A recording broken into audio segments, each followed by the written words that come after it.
in the beginning, ma'am, let's start with first things first.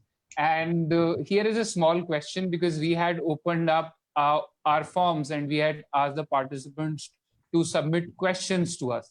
Now, one question figures everywhere. They are asking us, is it even safe to discuss corruption in higher judiciary in India on a social media platform?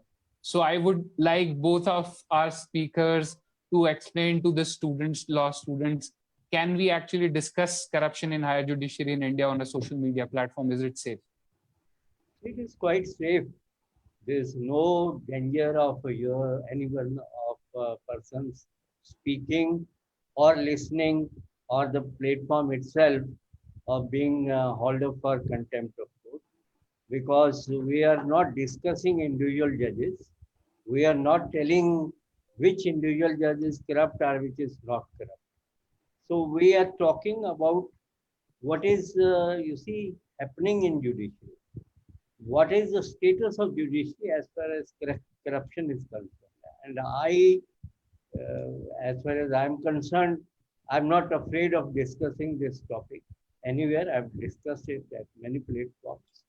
And I think nobody should be afraid, even if you are hauled up for contempt, let there be contempt.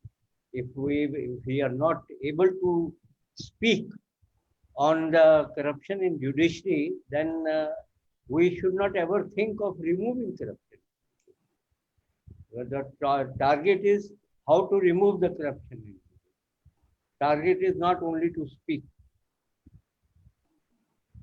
Very true. I think. Thank you so much, sir, for. I agree with sir. I think the protocol would be I should call her Sir Lordship. But now, if sir permits, I'll keep it. No, I don't want you to call me Lordship. Even when I was on bench, I used to discourage people. So magnanimous of you, sir, because in the contempt thing, they said magnanimity cannot be stretched. So I would say it's very generous of you. And Vedansh, you are very right when you said that people are scared because your topic was so scary that even when I put it up in WhatsApp groups, people were worried for me and they said, I hope you don't get a contempt notice for even saying that the judiciary is corrupt. But I think Justice Dhingra is really emboldening us, I think, with his confidence, which he says we should not be scared of contempt, because the very basis, if we talk of justice and even contempt, it is based on 19(1) of the article of the Constitution, which says freedom of speech. You know, that is our fundamental right. I mean, freedom of speech and expression, that is what is prime.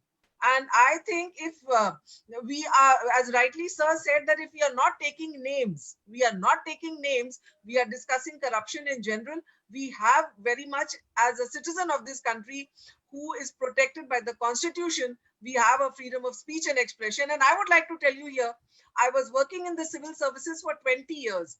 And my husband always told me one thing, that as a bureaucrat, as a government servant, you have been deprived of your freedom of speech and expression for 20 years.